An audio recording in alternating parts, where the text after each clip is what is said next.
there's going to be a rebound for square one. We'll get the hint of it here and now as they go in on the attack. Phase 2, though, definitely in a good spot here so far. And defensively, not going for anything very wild. Standard 3-3.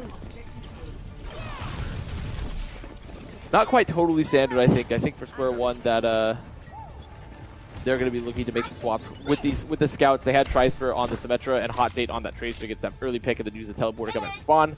Now phase 2, when they're running this on a 3-3 setup, there is some flexibility here in terms of their ability to deal with DPS. They can also mirror in the 3-3. They just need to play a little bit slower because they're playing towards the Nano. Square one now, seeing this, going to make the 3-3 swap of their own. They had success with this on Anubis offense. I imagine they'll have much of the same success here on Nuzvani offense, but it's can they transition that momentum past first point? They know that they're playing with the Xin here, with the Trisphere on that Xin, that they can play the trade war. They need to take this fight fast before Nano's gone. Square one trying to take the high ground first and foremost, and they get Buck! Buck, unable to rotate with the rest of his team, gets caught. Phase 2 already down 2. And square one just exploding out of the top. As a result, it's going to be square one with a very, very quick point A take. Exactly what they needed to do. They knew they have to take that early fight, very aggressive fight, and utilize the damage that they have and the focus fire that they have before Nishik has the Nano. But the point, it's been contested. Hika is going to be out of mech, but Nishik's going to have this Nano. Are they going to decide to recontest it? Phase 2 says, we're going to try and make this happen. They go for the Nano. Ryan Dan's going to be moving on forward, but there's just no way. If square one lets this go against them after such a... Oh, the shatter from Dan! Knocks down 4! This shouldn't be happening. Dan's moves forward, gets another 2! Square one, you got to finish your plates! The grab also going to be invested in phase 2. But Hot Date now, they're going to bomb. They're going to grab their own. I don't know if this is the right call at all. This fight, it's so over. They have the spawn disadvantage. They also have the heal still there. Nishik can make the swap. That was actually okay for square one up until they decided to both grab and bomb. Now they've lost every advantage. They even tranced. They used so many of their ults there. In a situation where if they just saved them, it would have been fine. I got news for you. The jaws of victory are starving right now because every time they try and swallow defeat, it's just snatched away. This shouldn't be happening even a little bit. That was a one fight for square one. All they had to do was not give up a massive shatter, which they did. Now they're going to have to re-enter here from this high ground. Now they put Trisphere onto the Ana, so they're deciding to play Ana. Now they've gotten off the Xin. And in return, Nishik has gone Xin himself. And they've removed the Ana there. Phase 2, they do have Lep hacked. But realistically, right now, they're just getting run over. They're just going to take this very aggressive fight. They see that Dove is currently on the Sombra. So as soon as that translocate is used, as soon as that hack is used, they know they can go forward. This is terrible for square one. They're down to their final minute 19 as they move forward. They should have been well on the way to the payload moving forward, but just simple mistakes are costing them so much right now. When you look at this next fight for square one, they still have beat and shatter. They're coming into a beat shatter of phase 2. Phase 2 right now, the ult economy is just in their favor. The position's in their favor. There's that anti, but Left's just going to drop the beat. There's the shatter out from Dan. The counter shatter from Joel. Use counter shatter from Joel. We'll see if Multi's going to be there. Phase 2, they're pretty weak, but they still have all 6 up. Poke damage coming in, Pika in danger. It's a good bio nade from square one, but it's not going to be enough. Phase 2, they just push back in. They're able to stay alive. And square one is down to their final fight. At the end of the day, phase 2, they had the better ult economy leading into that fight. They had the better position. They have Xin. And Xin always is very, very strong on those entry fights because you can look for a Discord target, look to burn through any sort of barrier that is given from Hot Date. Square one, they're going to have to enter here with EMP, with Rally available. It's going to be so important here if they can catch Nishik here and get the anti here, deny the value for Trance. Graviton in phase 2, fall through Trance still in play. Square one down 1 here already. Burn the Rally to move on towards Dub. Come back. And now for square one, someone has to be on the point at all times. Jolf dropping the shatter, knocks down Dan's. Bionade gonna seal his fate. Still hope alive here for square one. Respawns come back over to the point, fighting evenly. Graviton, Eden, Pika stops Hot Date in his tracks. And that keeps hope alive from phase 2. As their respawn trying to move back forward. A10 uncontested, high charge Zarya. Might have to be the anchor once more for phase 2 as square one. Starting to run out of members to throw to the point.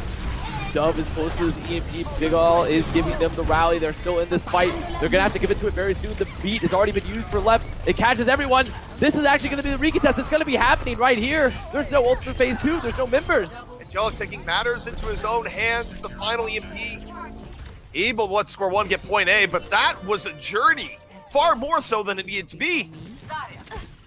Square One definitely making life a lot harder for themselves than it needs to be right now in terms of their ult committal. Capping first in the OT, already so much time off the bank. And moving into this next fight, they have Pete for the grab, but I'll take a grab when you have a Zed on your team versus the beat any day. The focus fire is going to be insane. Square One doesn't really have any other options to ward off the damage going to be here unless Tricer gets his nano. Gonna leave the Graviton Transcendence in reserve should they need it. Hack on the Dans.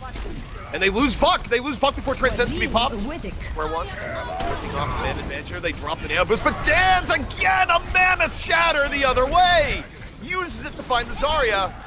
Phase 2 still very much in this fight. So holding on through the rally into this Transcendence as well as Buck comes back, but the anti out on left not able to be saved there for the Transcendence. A10, so with that counter frag, means there's still a possibility for Phase 2 to bring this back.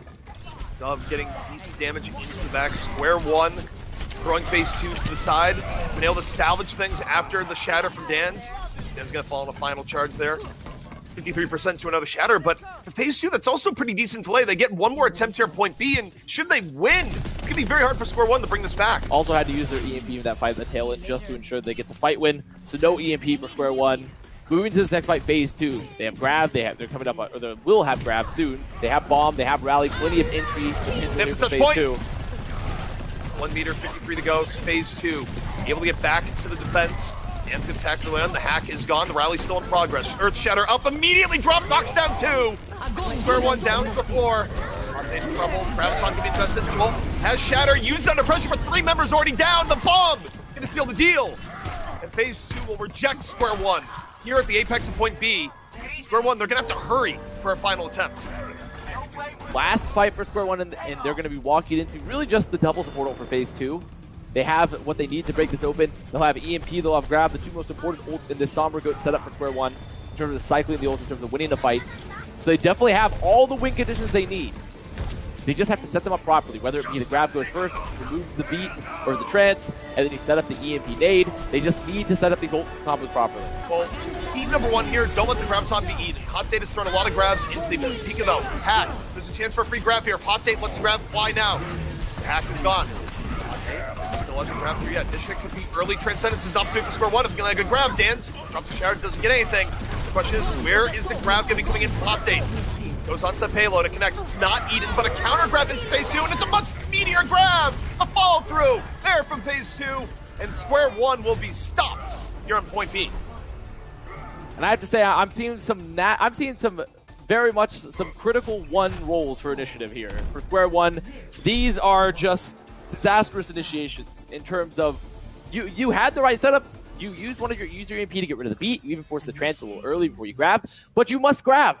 You must grab first, because once again, you know who's the X factor that keeps on coming in, lapping Dove a lot of these times and having very impactful grabs, or Hot Date in that case, is A10. A10, he just has a grab. There's no Diva to eat it. There's no supportals for Square One either to survive that fight because they already used them.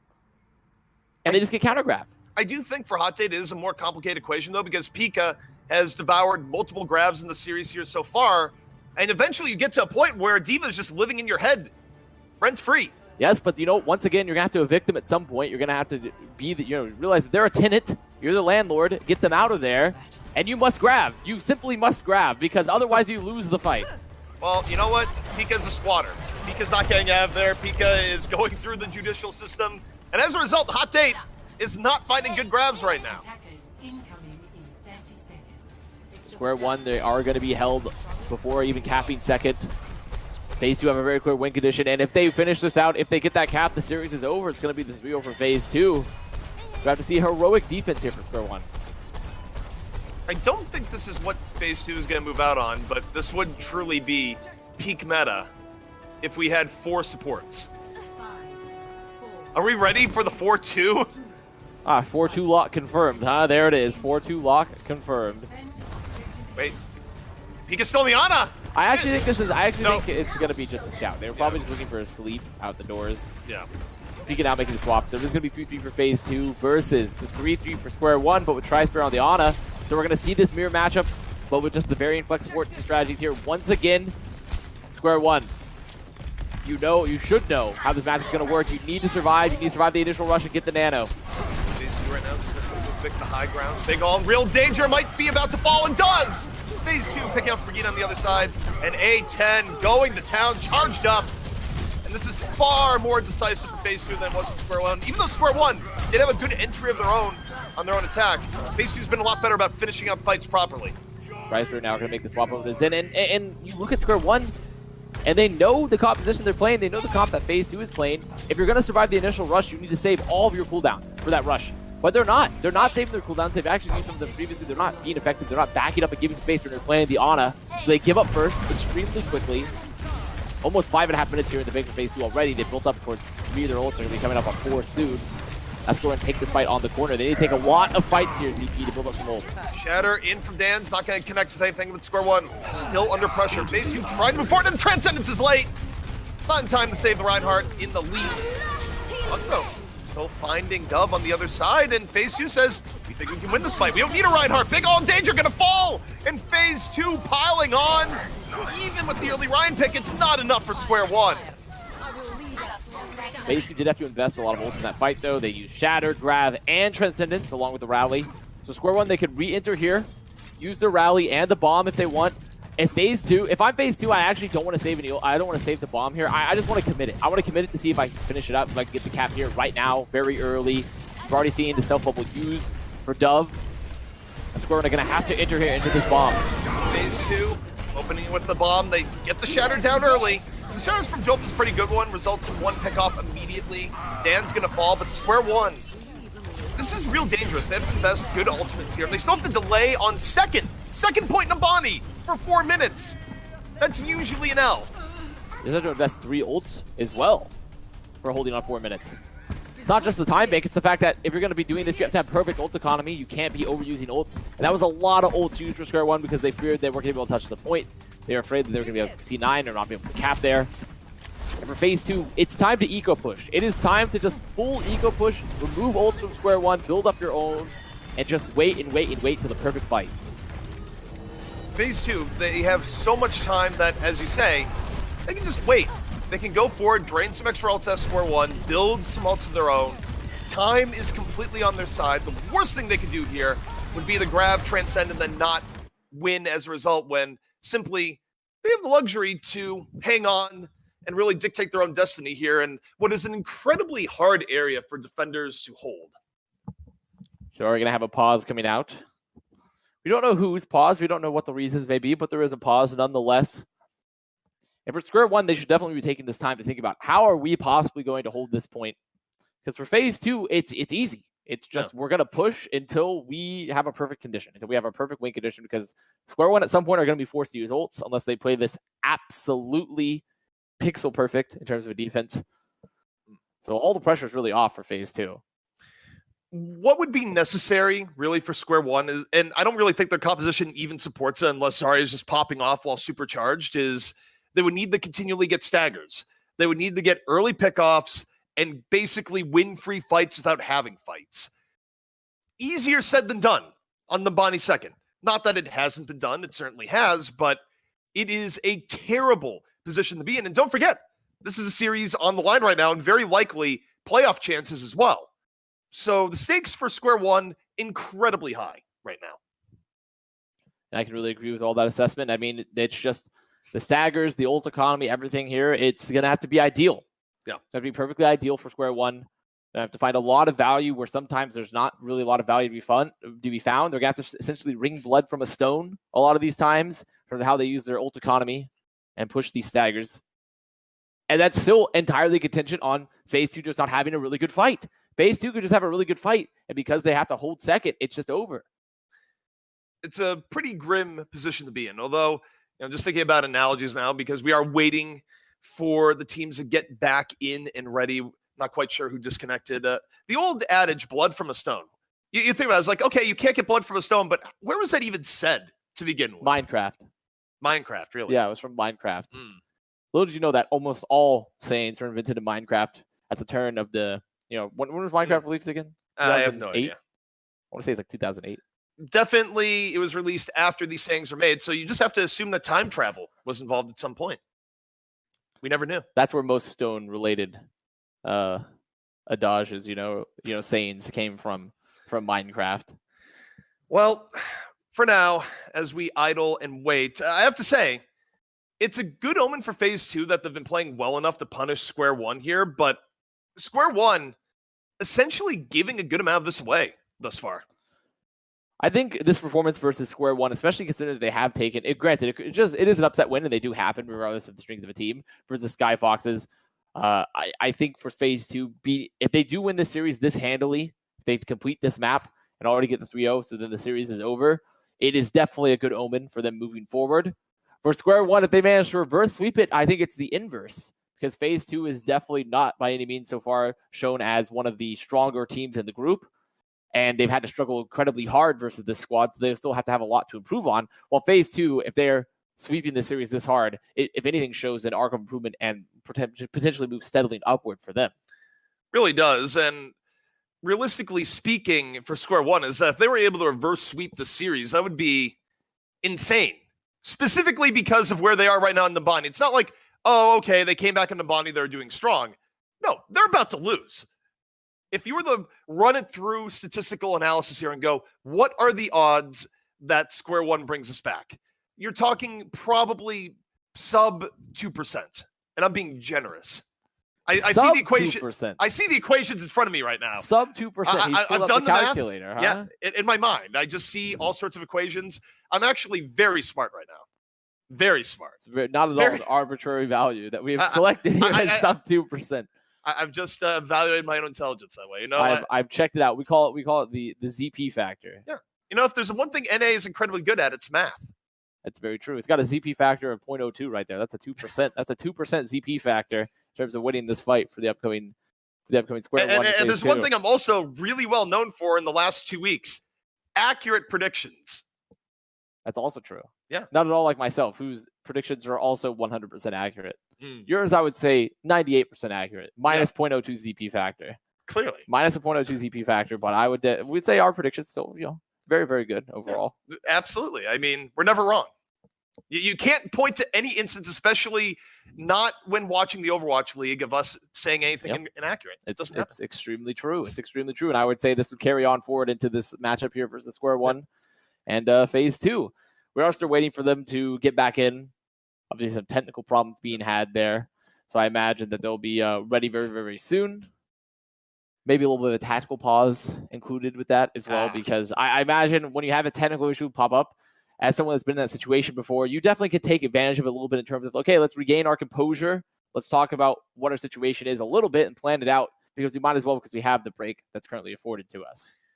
I'm thinking about right now, if I were looking from the outside in, I would be very, very eager to root for Square One right now. And the reason would be is that I have gone on record and predicted that's unlikely Square One is able to reverse sweep. And realistically, being real about recent predictions, that's a really good omen for Square One. Now, we do have a little bit of an update of what's gone on. Dan's has disconnected. It's gone. We don't know if it's a 9-hour power outage or just simply not his lab report. An internet blip. But this is kind of bad for Phase 2, to put it mildly, given that they're about to finish out the series and the main tank is gone. Well, I mean, they've been sort of hustling through the series so far, so maybe they don't even need Dan's. Maybe they feel like they're that confident. But I imagine without him, it will be a little bit harder. It would set them back a bit.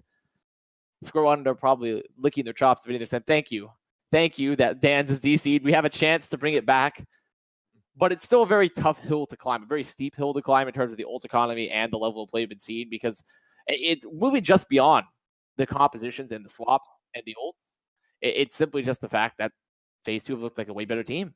They have, and look, we have theories here for what might have happened to Dan's. One is that Jolf was shattering a lot of shields in the run-up to this, and then maybe there was a plan of strategy change where Jolf realized that Dan's might have been nearby him, just walked on over and shattered some PCs, shattered some internet lines.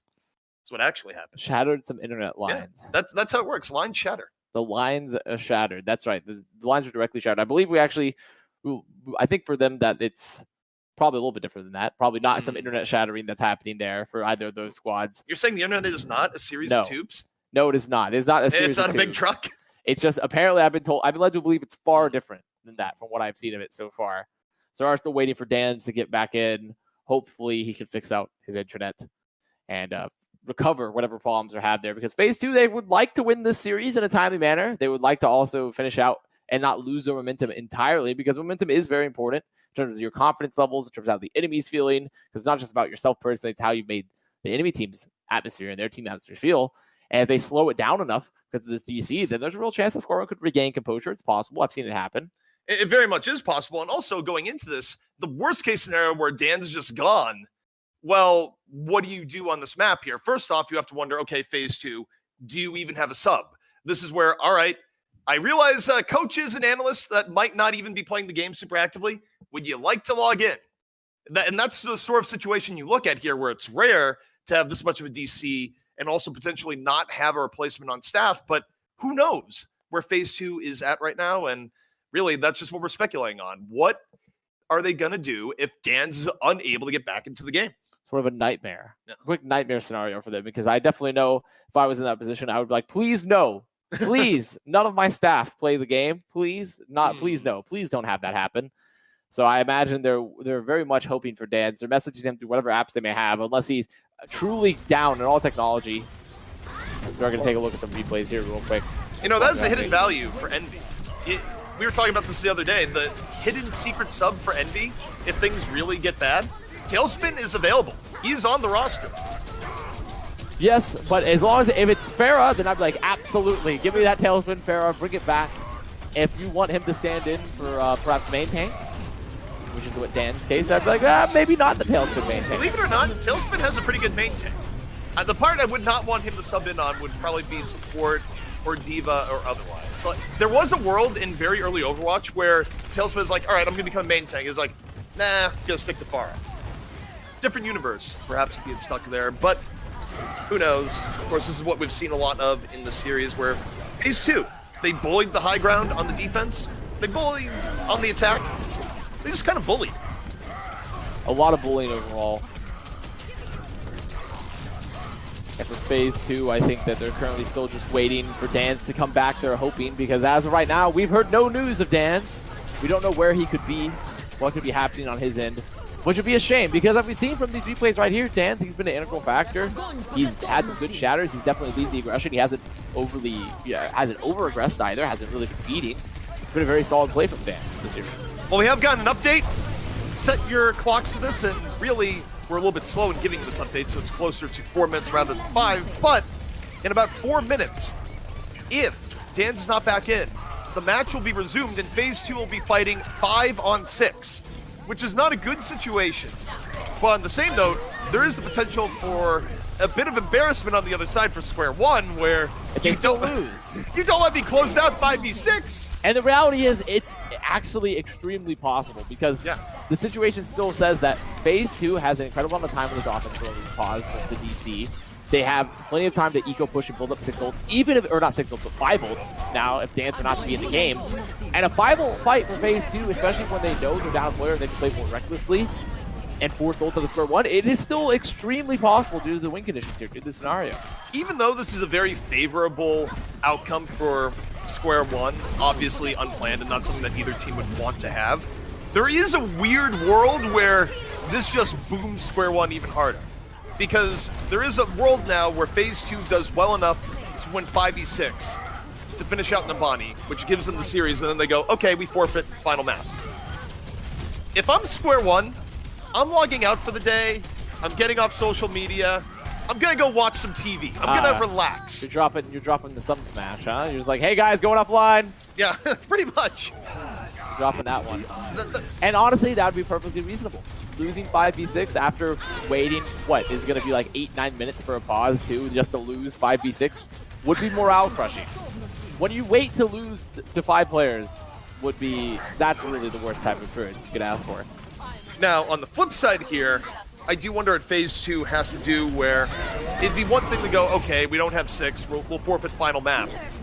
But the timing of this is quite rough, where the series and season is on the line, so it would be within their rights for phase 2 to continue playing and try and go for 1 map win, 5v6, even though I think winning 1 fight with what they've done on Nabani here is very doable. If they lose Nabani, winning one of the next 2 maps, 5v6, would be very, very difficult. Not impossible, but I don't think is super likely. But on the same note, if you're them, I think you have to keep playing, and you almost have to stall and hope, Dance, please get back in. This is now the metagame for phase 2, is that if they can't finish this out here 5v6, how long can they delay within the game to hope that Dance comes back by map 5? You can delay quite a while. I mean, they have, I think it was close to 4 minutes on the offense. So, 4 minutes, that's still plenty of time for Dance to come back. If you're just playing fights over and over again, you have to push really, really quick, right?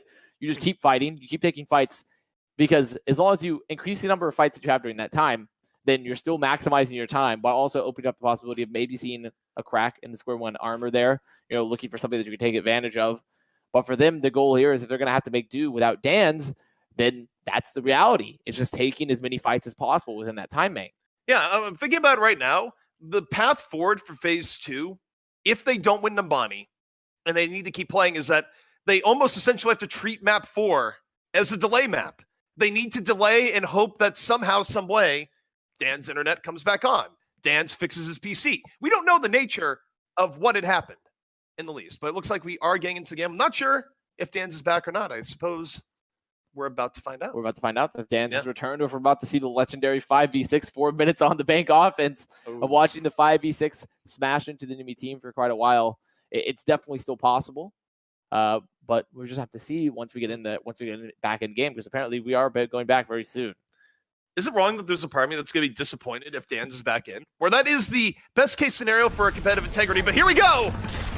Square one on the power play for all you NHL fans out there. 6 on 5, Dan's is in the penalty box. 9-hour power outage or not. Phase 2 do it 5 on 6. There's definitely a fight where they don't commit either. It's going to be ego push. They know they're double worlds. And A10 not only commits, but he misses the grab, and Initiative gets grabbed and has to trance. So definitely one of the worst combinations of things that could have happened on top of losing your main tank. That is not... Oh, wait. Tri-Spear's down! No way! If phase 2 wins this fight, down a man after whipping grab, I will be speechless. I will have nothing to say. But A10 for charge up. Knocked to the ground by Joel. Charge comes in right after, and square one. Looks like they're going to be finishing up this one. They deal with the bigger threat in A10. In phase 2, 2.5 minutes in the 5 on 6 situation. Phase 2, they're still missing their main tank right now. Nishik is close to another Transcendent, so it has been building up, but he's going to make the swap it on. I think, are they going to be going, oh no, there it is. They're getting the 2-2-1. The 2-2-1. The 2-2-1. There's been a lot of talk about compositions recently, but no one's ever talked about 5-player compositions. The 5-player compositions, this is the key, is that, with less players, you can actually give your resources to more people. You don't have to worry about splitting as much, as A10 now is on the Sombra. Pika on the Orisa, which I think is a relatively reasonable goal here with Pika playing the solo take Orisa, means it's tough to finish him off, tough to really pin him down. Don't let him go down to that bomb. It's an early bomb from square one, just staggering phase 2 out even more. Where don't forget, when you're already down a point to begin with, losing someone to a random pick, it's even more devastating. You've lost a much greater percentage of your team. The double-edged sword of going this DPS composition for phase 2 as well is that sure, it's going to give them more win conditions because they already will have the EMP to close to the barrage. But they've also, because of all this poke and their inability to clean anything out, because they don't have that 6th player, Square One has a lot of ults. Though as we say that, Tri-Spear decided to engage aggressively. They've already used the Transcendence. Square One! This could be it! Miracle advantage by default! EMP is out to the back, Buck over the top, drop the barrage, ends up ending himself. On Tate moving forward, and with only a minute left, I don't think phase 2 is going to be able to build another EMP. That was their opportunity. Yeah, that was definitely going to be one of the best opportunities there. Looks like they're going to commit to it, though. I mean, they're close to Supercharger. They're close to double support ult. As A10 goes down, Big Al will have the rally for the following fight. They're going to have to peak very soon. For phase 2, they have 50 seconds. Likely within that 50 seconds, this is the last fight because they're in a slow-moving composition. They only have 5 players. So this is really the last fight territory, especially since there's going to be a lot of pokes that happen beforehand. Buck over the top. Quite a bit of damage. Let's see off the healing. You have the Valkyrie invested early. Final 30 seconds. And phase 2 right now, just hoping for the miracle, hoping to burst someone down early to even the score at 5v5. We'll see if that's going to be the case. Buck diving on in, looking for it, under heavy pressure, and falls! Square One again, drop the beat and move on forward. They're cleaning up all these frags. There's the bomb. 10 seconds left on the clock. And phase 2, they do not find Dan's. They do not find the win. So currently going to be 2-1 in the series. Square one, staying alive with a little bit of help from the outside. And I think I actually owe phase 2 an apology. I figured out what has truly happened. You might go, oh, it's just a random disconnect. No. I predicted that phase 2 would win here, that this was a highly favorable situation. We're talking about that narrative. And the power of my predictions in making them wrong is so incredibly strong that the universe ripped asunder and removed Dan's from the game. Yeah, well, you know, stop predicting. Stop predicting for teams is what we can get. That's the moral of the stories that we get here. And realistically, we're just in a tough scenario for phase 2, right? Where we can look at this narrative and be like, well, phase 2 had sort of been stomping so far throughout the series. They've been looking very strong. And being down a player, it puts you in a huge hole, especially when it's your main tank player. So if anything, if Dan's does not come back, it would be a straight miracle if phase 2 were actually able to win the series at this point. It'd be incredible. It's a very tough situation where I think right now we're going to wait a little bit and see what is going on. Okay, so it sounds like we do have a swap coming in. So I don't think they were allowed to swap in the middle. I don't think they could bring in someone else to join mid-match, is my guess. That's not 100%, but I think that was the case. Okay, I've been confirmed. Production's in my ear. They've said, yes, that's correct. Make sure to know that's production's in the ear. It's like, yes, this is it. Production here. They're talking to us. Yeah, that was the point. That's exactly why I did this. I know, that's what I'm saying. That's what I'm saying. Good. I'm glad you did it. Yeah, no, it was very important. It was a nonverbal cue to really emphasize that, just a voice from outside. So we have Salt Shaker. Yes. Salt Shaker's coming in for Dan's now for phase 2. So they do have a main tank. So not all hope is lost for phase 2. They are going to lose that series. But another map before we're going to have to go to map 5 now, because that is Square One picking up the third map of the series on Numbani. So are we going to our fourth? It's going to be Havana, I believe, it's going to be our escort. So hope is renewed. Hope is renewed for phase 2. They've lit the bonfire in a way. Well, they're back up to 6 players. One of the key parts of Overwatch, and competitive Overwatch in particular, having all of your players. Yes. That is very important. It's kind of one of those basic things that teams sometimes overlook. The fans themselves don't really realize it, but you need to have 6 players in the server. It's true. I mean, it's definitely seemed pretty incredible since Shock have managed to get this far with only having 5 players because they do have Super, who's just down a player already there. But it's incredible that some teams can make it work. But here, most teams, they are having 6 players. No arguments for me on anything that you just said. None. In fact, it really Shock wins 4v6. Sometimes some players, it's negative. Truly.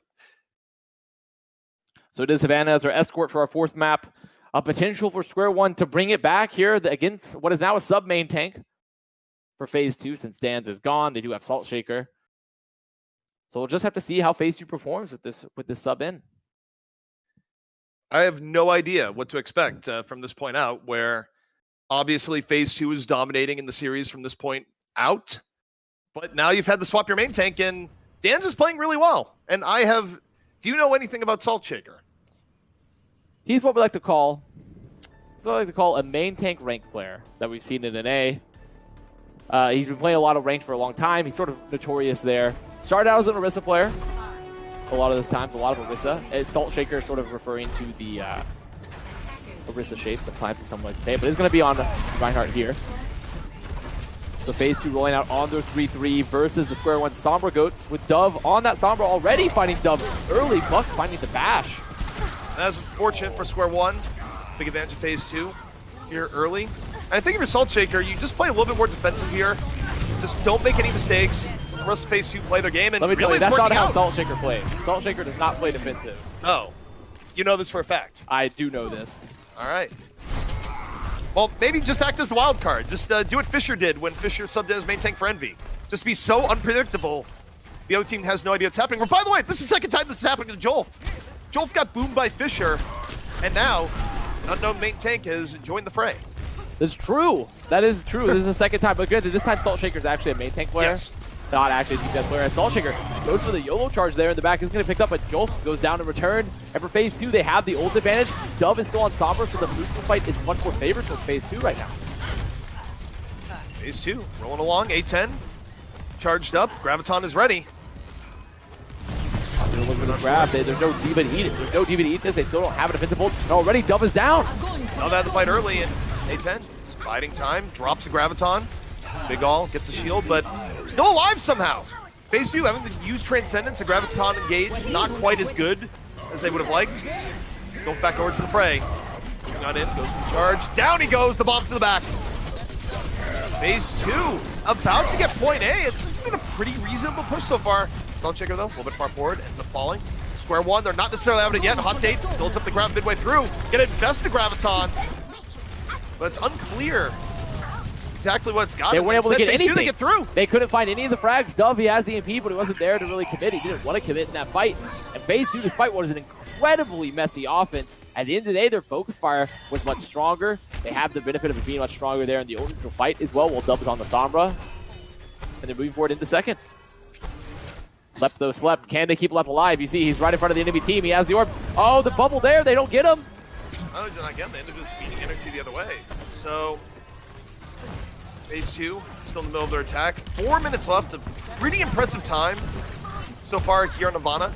A10 just going to be going up the left side, looking for the flanking Graviton. Moving forward, it's kind of telegraphed. Square one should be expecting it on the way.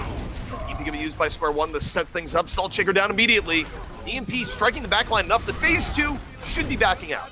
Left needing to be watching for that EMP is caught by it, so there was no ult. Maybe if A10 had been able to get that grab off early, it really doesn't matter if it's that telegraphed, honestly, unless Square one reacts to it, because they don't have a diva. It doesn't really matter if you telegraph unless there's going to look to react to it. It looks like Square one wasn't really, but they dropped the EMP first. However, now Phase 2 can look forward to this next recontest, can look forward to this next repush.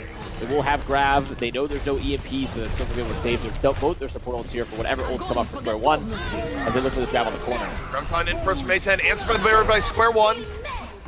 Beat out from Phase 2. Support ults being traded back and forth. Jolf under a bit of pressure, backing up. Phase 2 still desperately trying the deep position Jolf, get Jolf off the high ground. They do just that. Phase 2 continues moving forward. Salt Shaker holding on to the hammer. Looking the other side, drops the hammer, puts Hot Date on the ground, and Hot Date immediately down! Salt Shaker outmaneuvering Jolt. Hot Date just falling to the ground there directly in front of Salt Shaker. Salt Shaker said, wow, what a gift from the sky. As Hot Date comes in, half HP Nano just drops that shadow directly on him, knowing there's no ally, there's no stealth bubble either. That's the fight win for Phase 2. They'll have Bomb, they'll have Transcendence for this following fight. They'll have the energy as well, since Hot Date loses that for the recontest. But Square one, they're coming in with the ult cycle, they're coming in with grab, they're coming in with EMP. Square one would like to stop this here and now. Graviton up. He's dropped down some early early forced by Dove. Dove used the translocator to try to bait it out, and he does bait it out. Graviton used by Square one. Fall through coming on in. They use the EMP. Don't think the EMP was even necessary. No, definitely not. I think for Square one, just at the moment of, let's just be sure. Pika is behind currently. Pika is behind. Oh, okay, they wasn't going to go for the C9 there. It's just going to drop off the map. So good Transforce there for Dove, who throws that translocator. A play we've seen a lot, or even just invising out from behind and panicking the trans out from Nishik. To Phase 2, they're going to have to re-enter this point again. They will have grab. They will have shatter.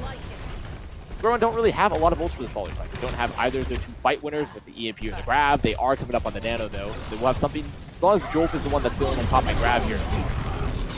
Graviton in from Phase 2. A10 immediately finishing off that. And Phase 2, decisive enough that they'll be able to get through point B here. And still a pretty decent time, 1:30 left. Gonna be getting more time as it gets to the end of point B. Square one, not completely in the hole for defending on point C. In fact, favorable for the first fight, but this is problematic to let a team get to point B and get through point B with this much time. Would be generally one of the strongest points on the map to hold. So definitely with that much time still for Phase 2, it's not ideal for Square one, especially considering that they won't have grab either for this next fight. They can't effectively ult cycle. EMP Shatter is really going to be the name of the game here for them, as Buck and Big Al are going to trade out the rallies here. Phase 2, for now, holding back, waiting up the Square one rally while they rally themselves. Both teams are jockeying for a good opening to the fight. EMP can be invested by Square one, and that's our signal to move on forward. A10 immediately falling off them. Transcendence from Nishik. At the spawn doors, in the spawn. The trance is essentially used here in the spawn. If they don't catch a frag off this is a huge over-investment. It is. They're going to be losing now those members. It definitely was on the right play. The nade came out from Tri-Spear on top of that, so they couldn't even save the person they wanted to. Problematic to start, and Square one just keeping up the spawn door. Again, we even told him in person that this is what we'd say, and we continue to say. This is the Brad Rajani nod right now. Keep him in spawn. Gotta keep the spawn door there. There's the grab used for Hot Date. Left does have that beat. Gonna drop it late. The nade is coming out with an A10 with the counter grab. Can they finish up those? Can they get these frags if they need? With the boop, I think it should be possible. Well, the name is pretty nice, and basically lucky not to lose more from that. In fact, they're starting to fight their way back through. They use the rally and just power on through, even though Square One had a rally of their own. So phase 2, they get out of their own spawn door. Progress is being made, and because they had enough time when they got to point B, they still actually have a minute. Phase 2 in this following fight, it's a question of how do they mitigate the EMP now. They should be following up that Dove. We'll have EMP very soon. They should know this.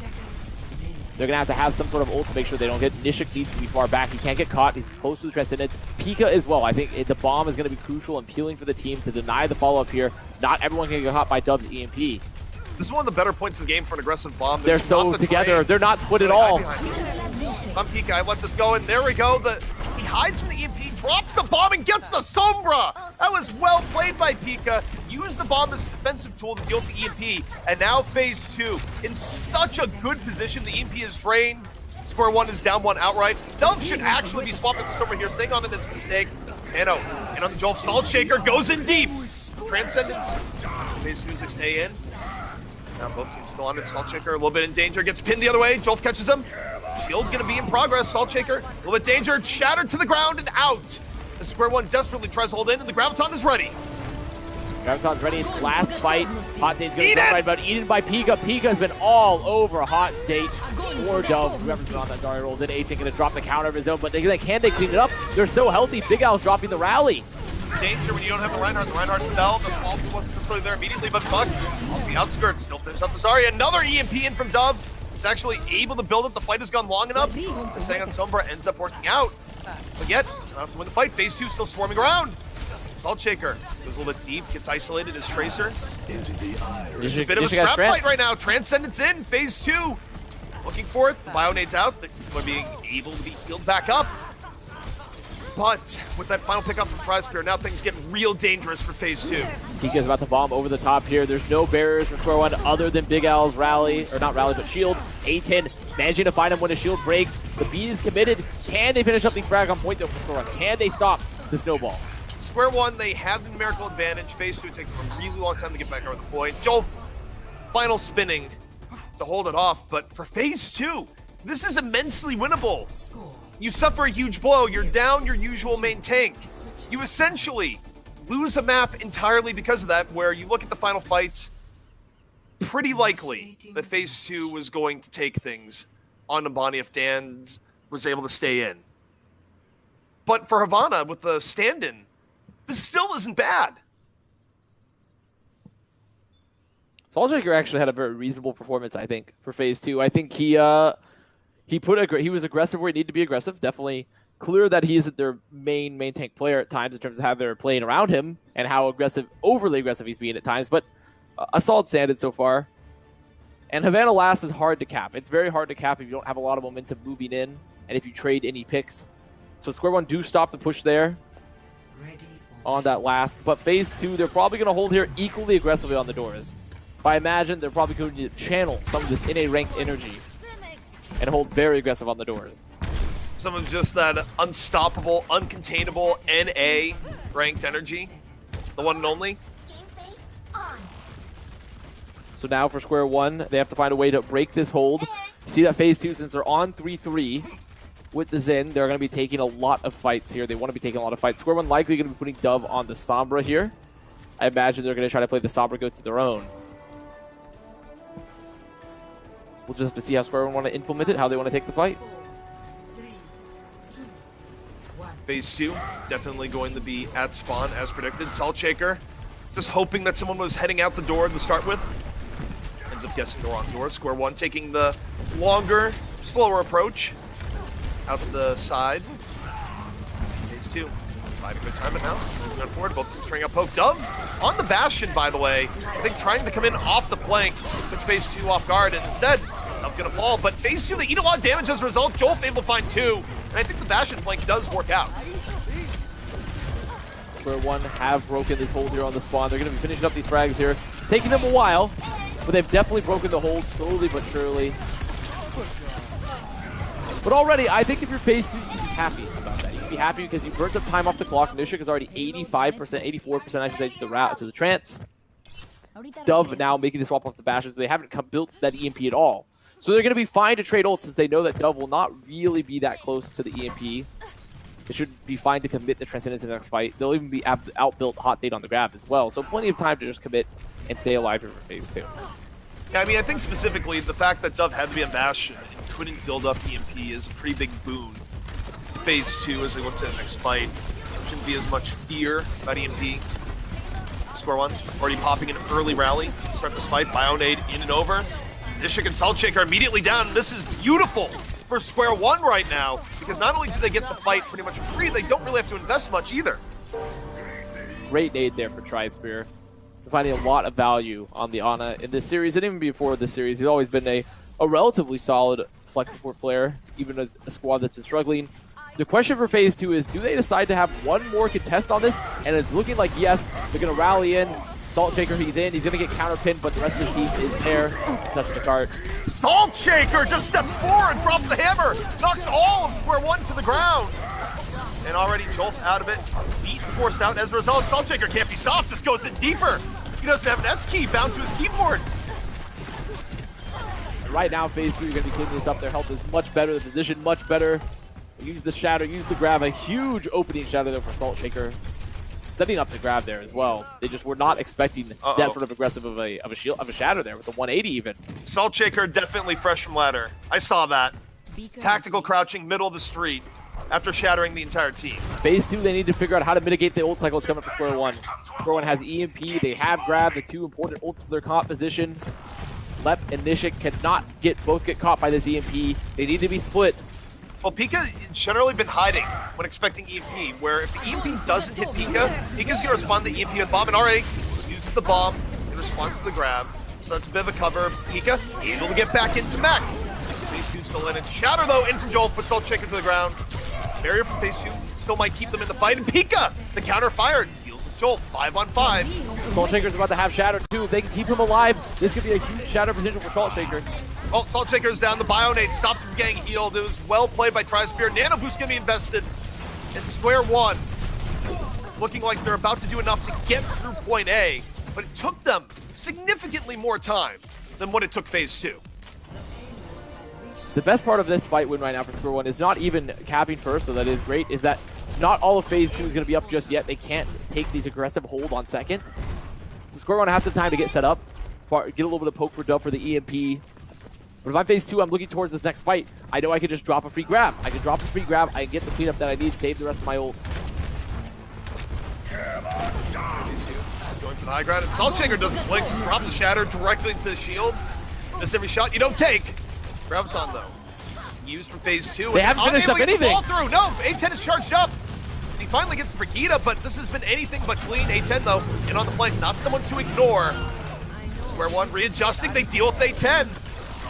It's pretty good for Square One, especially if they can save the EMP. This is beyond good for Square One. Salt Shaker, he's in the back line. He gets the pin. Salt Shaker playing Chaos Reinhardt right now, but Pika DMX, no bomb available. This should still be cleaned up for FaZe 2, for Square One, I should say. It's gonna be done. Hot Date needs to live these energy alive now. Chaos Reinhardt, or as Reinforce would often say, is that non-cowardly Reinhardt is what we're seeing. True, non-coward, and Square One didn't have to commit a single ult in that fight. Despite A10 grabbing early, there was no Diva to mitigate. They didn't even have defensive ults. 6 ults now for Square One coming to this fight. In FaZe 2, they're going to have to have a lot of value here. The supports cannot get caught by these ults. They're going to have the Diva bomb to maybe get them in. That's what they're going to do. Bomb out early. The bomb early. And that was FaZe 2's best hope. It just flew away. It did not connect the way they wanted to. Instead, Square One drop EMP, but some well-timed Transcendence in from Nishik. Alright, Joel, drop the Shatter right after. Knocks down 2. They get A10 down offense. Salt Shaker again! Just drops the Shatter into the shield. Doesn't care. It's a cooldown ability for him, but it's not going to be one that works out. Square One, they fight their way through. Point B has been much quicker for them, but they also used a lot there. Used almost all their ult bank, but Jolf is building up towards another Shatter. Angelic saved the beat. right there was Tri-Spear again, making the most defining move. Nishik was split. He was able to get the Transcendence. He was able to save his team, but Tri-Spear keeps on hitting nades. He's hitting extremely crucial nades here. So Tri-Spear's performance so far, the synergy with this comp between the Ana and Sombra has been crucial for Square One to stay in this series. Square One, 2 minutes left to bring this to the end. Not an easy task on Havana still. However, momentum in their favor. Square One, though, I like what they're doing. Or I like what Phase 2 is doing here in just getting decent delay and draining every last bit away from Square One. Where Square One, I mean, the team's reversed roles here. Square One, they have built up the EMP. They're going to be looking potentially for the EMP Shatter now. There's the EMP, there's the Shatter. Can they clean it up? And the answer is yes. This is really good for Phase 2. You just made Square One use EMP Shatter to get out of behind their spawn. Did have to invest their grab though, A10. Did use that grab in that fight. So Phase 2 coming forward. Still a very good fight for them considering the ults they just removed, the time they bought. They're going to have at least 2 more fights here if they take it very, very early. They might not even take this fight because they'd rather play the choke, which I think is reasonable. So not as many fights on the board now for Phase 2, but they do have ults. Moving on now to contest the card. Yeah, if they wait to the bridge, it's also an incredibly good area to set up D.Va bombs. And nope, you're going to use the D.Va bombs here right down the middle. Saltshaker chasing down the D.Va bomb, trying to make use of the space made, but instead Tri-Spear does it again. Another excellent bio nade. Turn the tide. And now, this is extremely rough for Phase 2. Look at this fight they're walking into. Triples of Portal, Shatter, Dove is 70% on EMP, Lep's only 80 on Beat. We're looking at a real possibility where Square One could equalize this series right here and now. It's looking much more likely. 35 seconds left, Phase 2 in real danger. The one thing the Phase 2 has to look for, Saltshaker land the Shatter of the Gods, the Shatter of nothing is instead what happens. Lep dies, he was going for the Boop Shatter. They won't even have Beat now, they won't even have Beat for this coming up. The EMP is about to happen for Dove. EMP from Square One, Shatter from Joel, 3. Knocked on over, Joel moving forward off the Nano. And Phase 2 falling one by one. Square One looks like they've brought this back. Saltshaker was an admirable performance here so far, but does not look like it's enough. Filling in for Nano in Phase 2. See if they can stall. We are in overtime. Nano Doomfist hoping for the miracle. But Buck, gonna fall. Nano Booster, no. Saltshaker's back on the Symmetra. I mean, they have people alive on the point. Left, he's going to be there with the Beat, but everyone's going down. There's 6 players from Square One. They're building their ults. And that was such a risky play from Phase 2 to go for that Bash Shatter. They didn't even have a bubble for Lep. It was a little too late. He went for it. I mean, and then when the time they did the bubble, he was already bashed.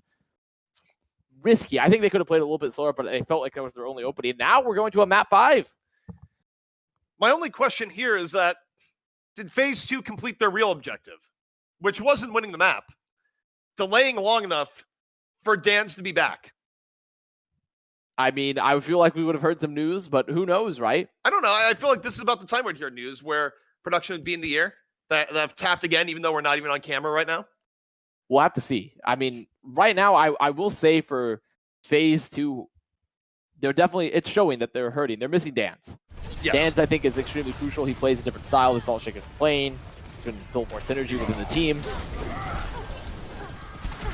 We just heard, to quote, no news is bad news. So this is really tough for Phase 2. I have to say, given that Nambani was almost certainly going to go their way, given how close Havana was despite the stand-in, if they lose here, this is likely playoffs done for either of these 2 teams. So for Phase 2, I mean, this is a hard one to take.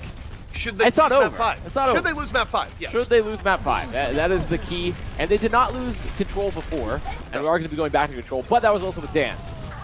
But I would imagine that control almost might suit Saltshaker's style of play better, since he seems so far to be an extremely aggressive player. And perhaps that Phase 2 can just harness that very, very aggressive energy. And I think that's what they're going to be continuing to try to do here as we move to control to our map 5. As there's not going to be Dan's. Dan's will likely not be here for that map 5. It's going to be Saltshaker again.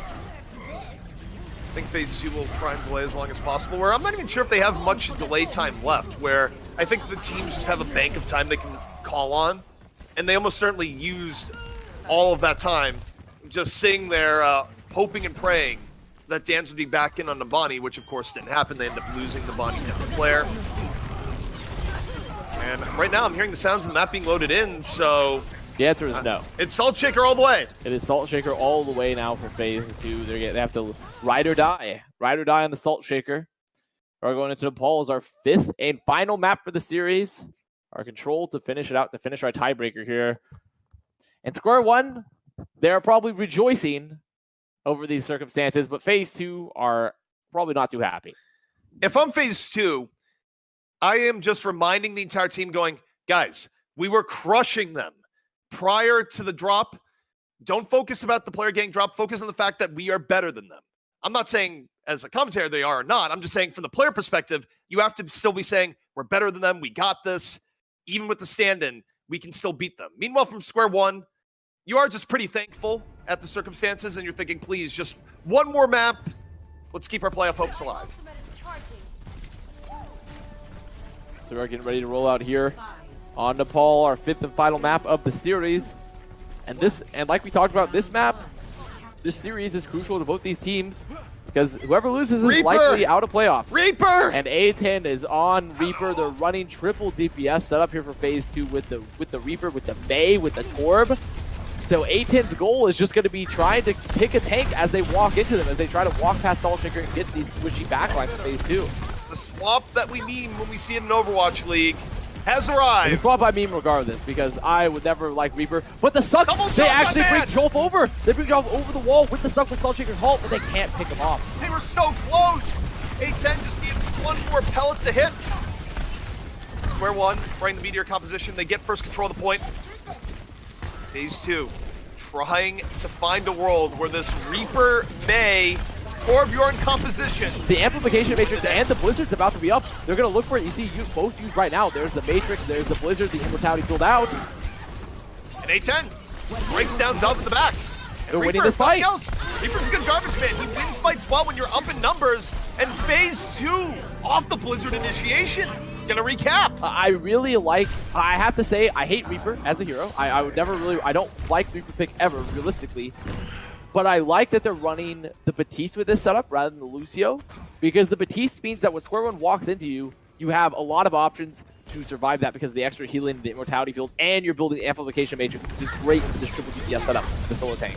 All split off, then all of a sudden... Pika has to be careful here. He has to get out. Yeah, Pika's about to get trounced by the entire team. They weren't quite able to chase down the Diva, but still, buys a little bit of time in rotation. Another wall coming out again. Splitting Square One, Big All immediately down, and Death Blossom to the back, ends up with 2! That was an Amplification Matrix Death Blossom as well. We have your unwarranted hate of Reaper here, and I have to make a very interesting observation that probably has no relation. I've never seen you wear a black leather jacket. Do you just hate I jackets? Don't wear leather, so... Well, there we go. We found the reason why you dislike Reaper. I don't really wear... I mean, you're not really wearing a lot of leather yourself there, cowboy. No. I mean, I can't pull it off. It wouldn't feel legitimate. But I don't hate it. I mean, I don't hate leather either. I just don't wear leather. But that's now yet to be proven. That's yet to be proven, I guess. The Square One having to re-enter this point here again. But Pika finding the frag with the right click. You see A10, he's having a duel with Big Al in the back. Forces the bubble, forcing a lot of this pressure to turn around and look at him. Reaper's on the hunt. They have to wait for Angelic. They have to wait for Angelic right now because they don't have a beat. They don't have a beat dealing with this Blizzard. Jishik has the trance here as well for the grab, so a lot of options. There's no nade even for Square One to get through this trance. These two under bit pressure. Graviton in the wall, buying a little bit of cover, but not much. They just rotate around. Immortality field doing a little bit more. No, Reaper's down! Couldn't get to the Immortality field in time. Square One burning quite a few ultimates to move on in, but it is looking pretty decent for them here. Phase 2, getting slowly pushed off the point. But not without a prize. 96% progress. And every ult just about for Square One used. Tri-Spear is going to be coming up on the Transcendence. Big Al will have the rally. So 2 support ults coming up. But phase 2, they have some time to eco push. Now, because they're not running Lucio, a lot of this is going to be garbage time in terms of they have to be just moving towards the point. They're not very fast. So what could have been potentially a couple fights is now at best 2. And the X factor here, as crazy as it might be, could be Molten Core. Buck. Phase 2, they're moving forward here, and their goal is they need to get ults early and try to survive. And this rotation's taking so long, they just need to get ults out of square one and hopefully build up towards some ults of their own. That ultimate core is going to be the X factor in a lot of ways. Look at the wall stopping the rally. The wall stopping this rally push. Fire and ice. We just saw the ice. Let's see the fire. Buck waiting with Molten Core. It's up and over, and he's lobbing it off the ceiling. It's something that you can't do with Molten Core. You don't see it all that often. They wall them in. Oh, it was so good. It was so good. It worked so incredibly well. That was innovative. And A10, the victory Death Blossom off to the other side. Now phase 2, you gotta go back to the point and not let this be stalled. That was a perfect wall for Giga. Giga's May, we've seen it a couple times previously, not just in this season of Contenders, but in previous, and has always looked incredibly good. The wall was instrumental there. Jolf dying. They also had Hot to get D-back before the transfer could even get to them. And phase 2, with the wonky comp. The wonky comp moving in here with the Reaper pick, something that I would say never really played, but it somehow worked out here. I don't know if it was really the Reaper or if it was just Pika and Buck playing expert along with their backline playing expertly. But they made it work, and now they're up 1-0, and they're on Sanctum. Another map that's pretty good for a kind of a wonky comp with Orisa. All I have to say is that Square One does lose this composition where, I mean, it's a little bit off meta, and it definitely worked. I would say on a base level, I'm Square One. I just immediately want to find a time machine, go back in time, and lose the money, as opposed to falling to this composition. Because it's just not, it's not good for team morale, is what I'm going to say. But for phase 2, they're making it work, and it's a real problem for Square One. So here we go, phase 2 on this composition once again. Square One playing the Moira with Jolt down the Winston rather than the Reinhardt, which I think actually it has some mixed feelings about because he's going to be very vulnerable to both the Reaper and the Torm while on the Winston. Has to be extremely careful how he commits and how he dives. Phase 2 poking in off the back. The Torbjorn headshot grabs the Moira. Phase 2, real opportunity. A10 being the front line here. They lose May, but Buck is continuing the pop off of the Torb. I really think that Square One should not play Winston into this, because if there's one hero that's going to have a hard time into Reaper, May, Torb, it's Winston. Yeah. Think about it. It's essentially designed to destroy Winston inside and out, where you leap in, Reaper, self-explanatory. This is one Torb of those shotgun is also really good. This is a scenario where I'm looking at Square One, and I say, don't even play any variants of 3-3 at all. Play triple DPS. Play triple DPS. What is phase 2? How will phase 2 ever possibly beat you when you're playing DPS heroes here? It looks like they're not playing full triple DPS, but they're playing two. Okay, there it is. There it is. They heard you. Yes, play triple DPS here. Look at like, how is Reaper or Torb or even May possibly going to punish the triple DPS setup? It's really hard. You can play the Shield War and you'll always win it. Though I would much rather have Tri-Spear on Xin, considering that phase 2 aren't playing anything quick than the Ana, but it is what it is. Amplification Matrix, down goes Hanzo, poked down by Orisa. It's deceptively high damage. So I have to say, A10 crowns the Pharah, who eventually has to go. Some tactical crouching, quick tactical continues crouching. Continues crouching the Pharah, repeatedly. That is making sure that it's there. And now phase 2, they're moving up to set up on the choke. If I'm phase 2, I definitely want to, you have to be careful about setting up on the chokes here, because you're going to get out-rotated because of all the DPS heroes for Square One now. You're not very fast, you don't have a Lucio. But for phase 2, this is looking increasingly good. 62% on the bank. They're having plenty of ults come up here on it's actually zoning ults. They still have the trance. This is very, very good. And there it is, the Death Blossom! Death Blossom and the Immortality Field as well, thrown on the ult. The synergy is insane right now. 80%, Square One. They're coming up on ults now, but they're going to have to, this is the last fight. It's the last fight right here. Square One, be careful you don't cut yourself an edgy shotgun, man, because that was brutal. And now when they run forward, Molten Core is ready. Phase 2, one fight away from keeping their playoff hopes alive, even down their main tank. There's the Molten Core, going to be zoning off the point. Jolf, he's the solo team on there, but his shield's already broken by the Molten Core. Here comes the barrage though, but the Immortality will need to be killed. It is. It's down. It's a good flanking barrage from Big Ol. Square One still in this. They've likely struck deep enough, but look at this. A10 charging the Orisa. The Reaper self-healing, moving in. Reaper. And really, Reaper versus Orisa is actually not a matchup you ever want to have, because what Jolf just did to A10 was he broke his ankles. He just broke his ankles repeatedly. He just dodged in and out of the shield, and Reaper can't really do anything about that. 99% to 24. Square one, trying to keep their season alive. Were they lose here, it would be all but over. Phase 2, coming back in. Blizzard on deck. Buck now on the Hanzo now. No Torb for this retake. I like getting the Hanzo here versus this. Hanzo's a good pick rather than the Torb now that you don't have any ult. They have Amplification Matrix as well. If they want to win that shield war very quickly. Now it's realistically on Dove. Does Dove find the EMP that they need? Mortality field out the Amplification Matrix. The field's still alive. That's Dragon finishing anything off in the back. There's a barrage once more in for Big All. Takes down Salt Shaker. Nishik down as well. Again, gonna be a one fight. A10 just gonna drop himself. I really don't think he should be on Reaper anymore at this point. I think he should have swapped already. He's 70% to Death Blossom. He might just commit simply for the ult now. There's no Brigida to really stop him, so I guess he will be staying for it now. You don't. I really would have liked him to swap earlier, though. I think he should have swapped, but also sometimes you gotta prove a point. Sometimes you have to play the Reaper. I'm not sure what that point is, but I feel like there's clearly one being made. As Buck is down, set up by the halt. The arrow to finish it over. Some pressure coming on in. Supercharger invested in Buck. Strikes again. Hot take. Down to the back. And a boost on Big All, making things real rough for phase 2. A10 though, still in the thick of things. It's Buck with 2 more. Just devastating. They've won the fight. They've won the series. There's no one alive for Square One. Tri-Spear, he's not going to be able to touch. That's it. It's over. Even with the contest, it doesn't matter. The Supercharger's on point. A10 has Death Blossom for the next person to touch. Overtime push for Square One, trying to keep the season alive. Hammond gonna fall. And the Death Blossom just to send a message at the end. Overtime ticks down in phase 2. Wins the series in 5. They survive losing their main tank. Goes a lot longer than it probably should have. But sometimes, if you're looking at Square One, you don't expect the Reaper May Torb. Phase 2 was definitely not happy with how that series went out, even though they won because of their technical difficulties. Yep. Also, I think that was the right pick because Salt Shaker, he's an Orisa player.